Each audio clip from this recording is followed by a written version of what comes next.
Hey everybody, Pinstripe here. Welcome back to some more IL-2 1946 here on the island of Peleliu. It is currently September 1944 and we're going to be taking off in this A6M50 with the rest of our squadron, because up above are going to be tons of formations of Corsairs with their drop tanks and extra rockets, as they're going to be coming in to attack our airfield, as it is technically the Battle of Peleliu right now. We have a long way to go though as far as altitude is concerned, so these next few minutes are going to be spent just gaining said altitude. But I had tried this mission out before and it was pretty tough, because you really do start on the back foot. We've got the cool zero skin, but there are plenty of potholes on the airfield itself, which might come back to haunt us later, but we'll get back to that when we come down to landing. But for the time being, let's get airborne, let's get that altitude up and try and plan our method of attack in some way, shape or form, because this mission has you take off, gain altitude, and then immediately the enemy is on you. The enemy, regardless of how long you spend gaining altitude, they're going to have the altitude advantage anyway, and the sky here really doesn't help because it's kind of early morning. So you've got a little bit of fog on the ground, but it just means that it's quite blinding. The sun is very, very blinding. So rather than following the full formation, I'm going to wait for my squadron, as we're going to be going up in the Finger 3 formation, and I'm going to be circling the island just to wait for them to catch up, but also to allow me to gain even greater levels of altitude without actually maneuvering forward too much, because again, like I say, I did try this mission out a few times, failed it quite a few times, so just trying to develop some kind of tactic before flying off into the sun. But even as we do get going, we are going to have to kind of turn around anyway, because that's what the rest of our squadron are actually up to. Rather than immediately going for the Corsairs, they are going to turn around and try and bait them into us. Try some kind of tactic rather than a head-on pass that would see everybody just become decimated pretty much. I mean, the Corsairs are primarily going for the airfield. They don't want to be dogfighting until they have taken on their primary target of whatever it is they're targeting on the airfield. They're not dropping bomb loads, but those rockets are there for a purpose. That does weigh them down, again with their drop tanks too.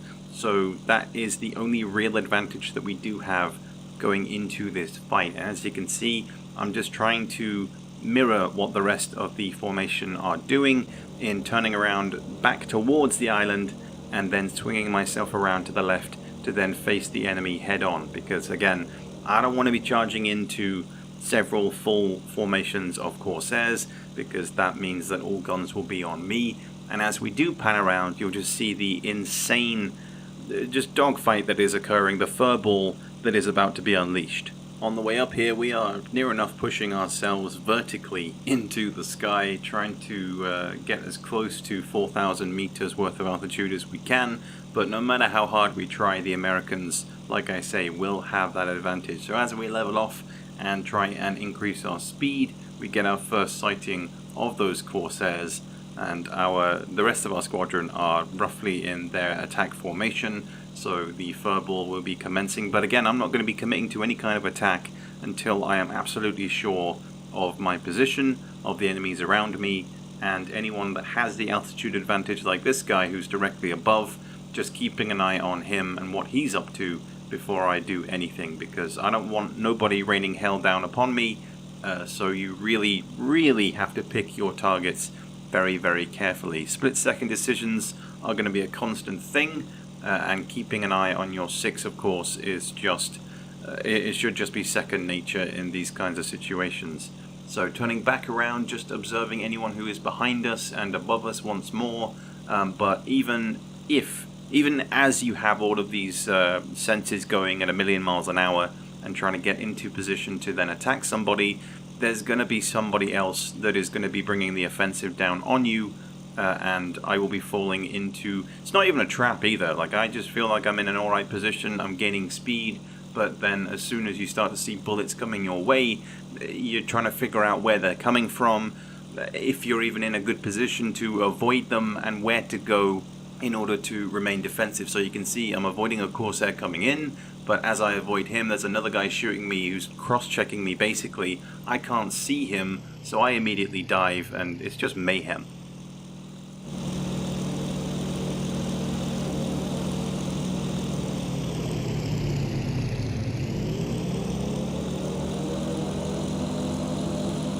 So we did take a little spray of damage to the wings, but our plane is still flying, and I end up using that, it's not quite rage yet, but just wanting to really go on the offensive, wanting to stop being the guy that's being targeted and to take the fight to the Americans. So I'm going to be zooming down on this nice clean formation of Corsairs that kind of annoyed me, because I'm just like, screw you guys, you're all pretty nice and neat and all compact, like let's break these guys apart and try and just spread them out so that I can then pick my target. And I'm now the one, like I say, who is on the offensive. So I pick my Corsair that I'm going for.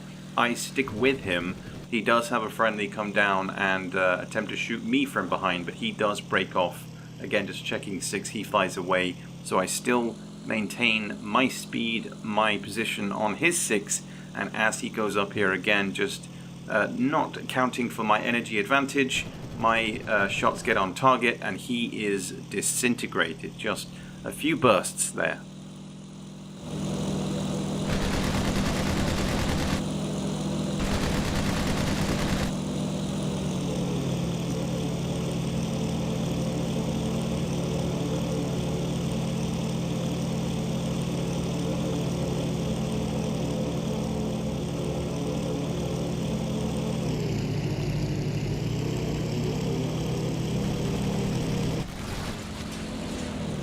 In gaining that first aerial victory, we have sacrificed a very big chunk of altitude advantage, which was indeed converted into speed, but it now means that I have to be on the defensive. As much as I want to remain on the attack, there is another Corsair directly ahead of me, but I'm pretty sure he's going to be turning around and flying back towards his comrades who currently hold the altitude advantage, as there are 2 Corsairs directly above. And I know that I'm not going to be able to shoot at them at the moment, not before I gain any kind of altitude. So I'm just trying to bait them down here because I need the enemy to make that next move to fall into the trap of losing their altitude advantage to sort of come level with me, for me to then go on the attack. And as you'll see here, as we swing around to the right, we are going to be doing a head-on pass with both of these Corsairs as they storm on down. No shots get on target. It is fruitless on both sides, even though I am flying up towards them. You know, this is the more dangerous approach, but I do not care because they have fallen for it. They have come down to my level, so now I can swing around and use that superior turn rate to get onto their 6, but I need to break up their formation. They're flying very tightly together, and of course, you know, I need to just be targeting one of these dudes and for him to not be able to rely on his, what I'm assuming is the wingman, in order to then take him down. So the sooner that we can get onto one of their 6s, the better, whilst avoiding fire from the other, because, you know, you don't want to sandwich yourself in between them. And as luck should have it, one of my friendlies comes and engages the other Corsair, so that frees me up to then go for this next target, who again is looking to kind of reduce his altitude, zoom up again, but once more the energy state is mismanaged, and I am able to get my gun sights on target with another short burst to then just obliterate my target completely and gain kill number 2 of the day.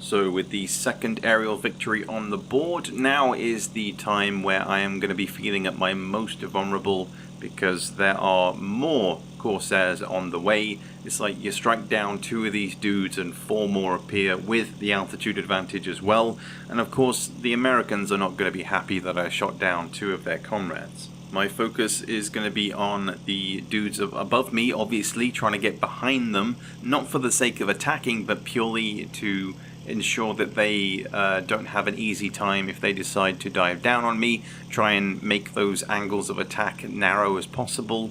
And again, I do have a friendly with me who has been attacking enemy aircraft here and there, but I'm starting to feel the slight shift to the side of the Americans as far as the advantage goes, purely based on numbers, purely based on speed and altitude. You can see here I'm very slow. I'm trying to kind of zoom down, gain that speed, boom back up again, but the Corsair is way better at doing that than I am at the moment. So as I loop around, I start to see that my comrade is in trouble, and this is probably the point where I'm like, okay, I think I might need an escape strategy. And with the island of Peleliu not too far away, it's probably best that I head back to base, back towards the airfield and the safety of that defense, to then try and start some other kind of attack. So the 2 aircraft that had that altitude advantage are going to be coming in for an attack run, head-on passes with these Corsairs, firing bullets that don't do anything, but as they fly by, this is the point where I'm like, alright, well, bye dudes, I'm going to duck out of here. Pretty sure that friendly got shot down as well, so even more of a means to just get the hell out of Dodge, because yeah, I hold no advantage, I hold no altitude, so all I really need to do is dive down, gain my speed, and like I say, get back to the airfield. Now the Corsairs are going to be chasing. I have switched my supercharger, which we were using at a higher altitude, which was assisting, but as you come down you need to switch that back again. That's something I need to get into a habit of doing. But look at the bright, like, angelic light behind me. You can barely see what the hell's going on because the sunlight is just like pure white. It's quite gross in a way. It hurts the eyes after a while. But again, I'm also trying to pick targets as I come down here, but still aware that those Corsairs from back there are chasing me. So I'm trying to get as low to the deck as I can, try and get those AA guns onto their positions and basically make them regret chasing after me. Because there is another dogfight going on here. You can see planes going down in the ocean there, but as we come across along to the airfield, I mean, you can see there's plenty of craters. There's been a lot of damage dealt by the Corsairs, and as these guys come in, I'm going to be taking fire, which I don't even observe who it is. I'm just trying to dive to the deck, avoid the guys that are coming down, and we do so quite effectively. It was quite a successful dodge, I suppose, but yet another head-on pass coming in with another Corsair, which ends up being fruitless once more. But I'm still hungry for one final kill before we try and land in this battle over Peleliu. Because, yeah, the Zero has been fun to use. I felt at a slight disadvantage most of the time, purely based on speed. But now is the time where the Corsairs are going to be tucking their tails behind their legs and trying to get out of here. Because they realize that maybe we've come a bit too far. We've come back towards the island. We don't need these guns pointing at us. And they can just get the hell out of Dodge and just not engage. I mean, like I say, there is still dogfights going on. I'm going to be now turning my attention onto those guys that were chasing me. So the tables have turned slightly, even though most of my bullets initially aren't going to be hitting their mark, purely because the distance is just a little bit too much and the aspect here is a little bit too tight. But again, just keeping these guys on their toes. We've got one Corsair down low. He's going to be coming back later, so I'm going to be chasing after what I'm assuming is his lead flight, to then get a few shots on him, just to say, you know what, see you later buddy, screw you, have a nice day, don't come back. And again, like I say, shots not really getting on target. So now is the time that I'm looking for what will hopefully be my final kill of the day, onto his wingman, who has decided to stick around, who initially dodges my first few shots, but he is in a really bad state as far as speed goes, because he slowed himself down, he doesn't have the altitude, and I really just have to wait for him to make a mistake as far as turning is concerned, to then get onto his 6 and hit these shots accordingly. The one thing I also need to do is just to make sure that this plane does in fact go down in pieces, because as is quite common, you get your first few shots on target, you see the guy just engulf in flames, but he is still flying. So I just make sure that he is going down into the ocean by firing a few more shots. The pilot, I believe, does get out anyway, but that indeed confirms our final kill of the day.